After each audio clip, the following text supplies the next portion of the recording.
Hello everyone, welcome back to our channel Login Assist. In this guide video, I will show you how to clear cache of Tinder.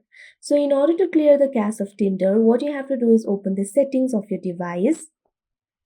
You can see over here settings has been opened. You'll be able to find various options over here. Simply find the option for apps and tap on it.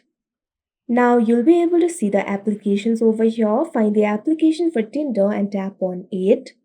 Now you'll be led to the app info interface of Tinder. You'll be able to find various options over here. You'll be able to find the options like notifications, permissions, stories and cache, etc. Simply tap on the option stories and cache. Now you'll be led to the stories interface. You'll be able to find two options over here, clear stories, clear cache. Simply tap on the option clear cache.